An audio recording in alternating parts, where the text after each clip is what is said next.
and I'll never forget what he said. "Eric, you need to get down here. There's a bulldozer on your land." I didn't drive. I flew. My hands were white-knuckling the steering wheel the whole hour down to the property. My pulse thudding like a war drum in my ears.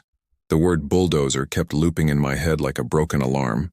I kept telling myself it had to be a mistake. Maybe someone was clearing debris on the wrong lot. Maybe it wasn't even my land. Maybe, just maybe, this nightmare was happening to someone else.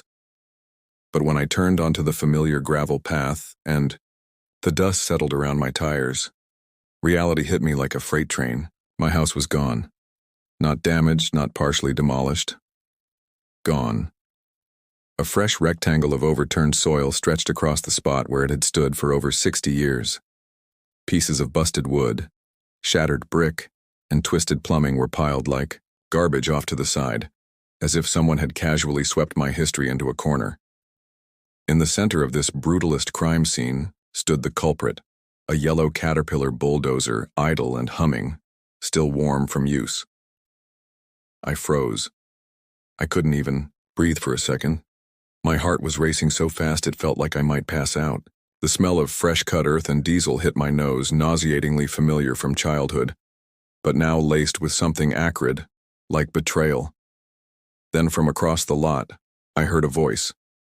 "Hey there, neighbor." I turned. It was Tom Banks, the guy, who lived 2 lots over. Tall gray hair slicked back, wearing a smug polo shirt and khakis like he was about to tee off on a private golf course. He had a travel mug in one hand and a pair of aviators resting on his head like some suburban Top Gun. "Thought you might swing by sooner or later. Looks different, huh?" I couldn't answer. My jaw was literally hanging open. I was staring at the place where I first learned how to ride a bike. The front porch where I'd fallen asleep one summer under the stars.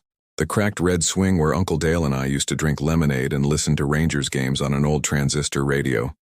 It was all gone, and this guy was smiling. "We figured the house was abandoned," Tom continued casually.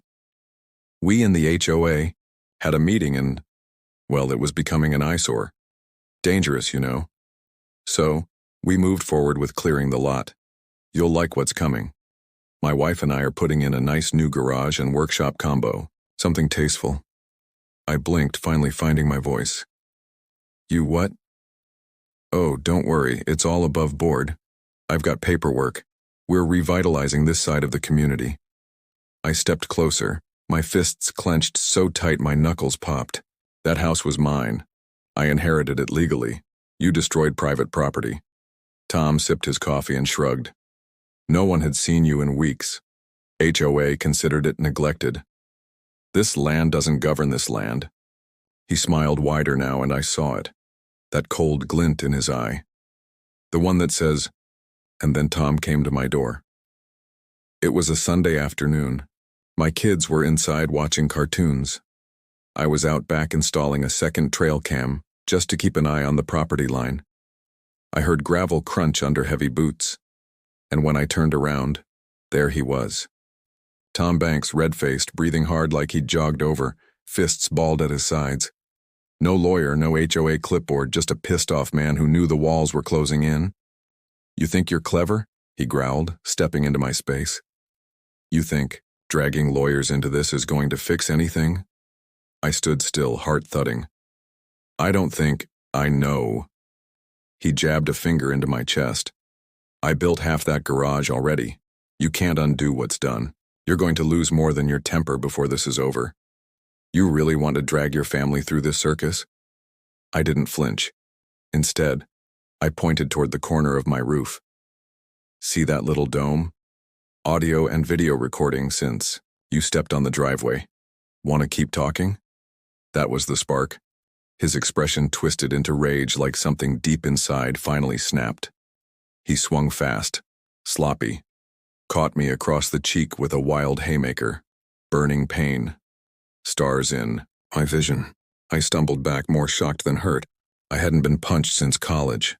Then instinct kicked in. I shoved him hard, sending him stumbling into my garden bed.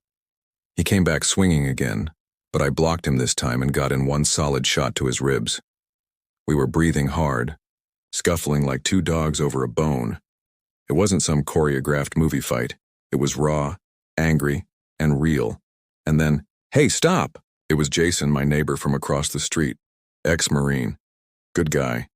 He sprinted over the fence in about 3 steps, shouting as he pulled out his phone. "Cops are on the way." Tom backed off, eyes wild.